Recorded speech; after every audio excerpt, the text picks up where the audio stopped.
તો અમદાવાદથી મહત્વપૂર્ણ સમાચાર સામે આવી રહ્યા છે કે જ્યાં અમદાવાદ સીએનસીડી વિભાગની ટીમ પર હુમલો કરવામાં આવ્યો છે। અમદાવાદની સીએનસીડી વિભાગની જે ટીમ છે તેના ઉપર હુમલો કરવાની ઘટના બની છે, ત્યારે રખડતા ઢોર પકડવા જતા સીએનસીડીની ટીમ પર હુમલો કરવામાં આવ્યો છે। ત્યારે 10 થી વધુ લોકોના ટોળાએ ટીમ પર હુમલો કર્યો છે, જ્યાં લાકડી વડે હુમલો કરતા કર્મચારીઓને હોસ્પિટલ ખસેડવામાં આવ્યા છે।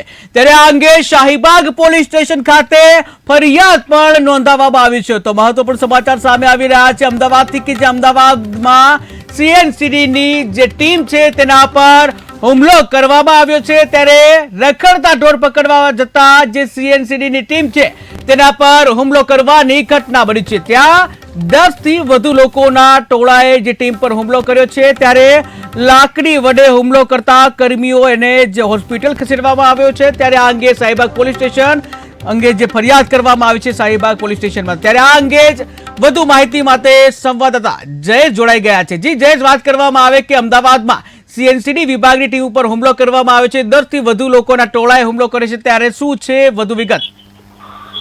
જે આપણે જણાવી દઉં કે જે પ્રમાણે સીએનસીડી વિભાગ તરફથી જે રખડતા પશુ છે તેના નિવારણ માટે જે સીએનસીડી વિભાગ દ્વારા જે લાયસન્સ વગરના પશુ હોય છે, જે રખડતા પશુ હોય છે તેને પકડવાની કામગીરી ચાલતી હોય છે। ત્યારે આજ રોજ શાહીબાગ ખાતે જે ઢોર પકડ પાર્ટી ત્યાં ગઈ હતી, ત્યારે અમુક શખ્સો છે 10 જેટલા લોકોએ જે આ ઢોર પકડ પાર્ટીના અધિકારી પર જે લોકો છે તેના ઉપર હુમલો કર્યો હતો। લાકડી વડે હુમલો કરતા ને પાટું વડે હાથાપાઈ કરતા જે અધિકારી છે જે ઢોર પકડ પાર્ટીના જે અધિકારી છે તેમને માર વાગતા તેમને હોસ્પિટલ દાખલ કરવામાં આવ્યા હતા અને પોલીસ દ્વારા એક આરોપી છે તેની ધરપકડ કરવામાં આવી હતી અને બીજા લોકો ત્યાંથી નાસી ભાગવામાં સફળ રહ્યા હતા। એટલે ખાસ કરીને જે રીતે વાત કરું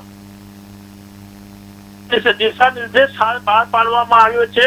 હવેથી જયારે પણ જે ઢોર પકડ પાર્ટીના લોકો ઢોર પકડવા જશે તેમની સાથે જે અધિકારીઓ હોય કે પોલીસ કર્મીઓ સાથે બોડી વેન કેમેરા પણ રાખેલા હશે, એટલે જે ઢોર પકડ પાર્ટી જતી હશે તેની આજુબાજુમાં જવું અથવા તેની પાછળ પીછો કરવો કે તેની ગાડીઓ રોકવી તેના ઉપર પણ હવે ગુનો નોંધાશે। જે ઢોર પકડ પાર્ટીમાં જે પોલીસ હશે તેમના ઉપર બોડી વેન કેમેરો લગાવવા હોવાથી જે પણ લોકો આવા કૃત્ય કરતા પકડાશે તો તેમની સામે જે કાર્યવાહી છે તે કાર્યવાહી કરાશે। પરંતુ જે શાહીબાગની ઘટના છે, આજની ઘટના, તેમાં 10 લોકોએ જે લોકોએ લાકડી વડે હુમલો કરતા હાલ તેઓને હોસ્પિટલ છે તેઓ દાખલ કરવામાં આવી છે। જીજેશ, વધુ વાત કરવામાં આવે કે વારંવાર આ પ્રકારની ઘટનાઓ બનતી હોય છે કે જ્યાં ઢોરને પકડવા જતા ટીમ પર હુમલો કરવામાં આવે છે, ત્યારે વધુ એક આવી ઘટના બની છે, ત્યારે શા માટે અમદાવાદમાં આવા પ્રકારની વધુ ઘટનાઓ બને છે? વાત કરવામાં અગાઉ પણ જે ઢોર પાર્ટી છે તેના લોકો પર હુમલો થવાની ઘટના સામે આવી હતી અને જે ઢોર પકડ પાર્ટી દ્વારા ખાસા ટાઈમથી જે રોડ ઉપર રખડતા ઢોરો હોય અને જે લાયસન્સ વગરના ઢોર હોય તેને પકડવાની કામગીરી ચાલતી હતી। ત્યારે આજ રોજ ઢોર પકડ પાર્ટીને મેસેજ મળ્યા હતા અને શાહીબાગ વિસ્તારમાં જે ગાયો છે 5 થી 6 ગાયો રોડ ઉપર ફરી રહી છે, ત્યારે તેઓ શાહીબાગ વિસ્તારમાં જતા જે 10 લોકોના ટોળા છે તેમાંથી એક જણે તેમના ઉપર હુમલો કર્યો હતો।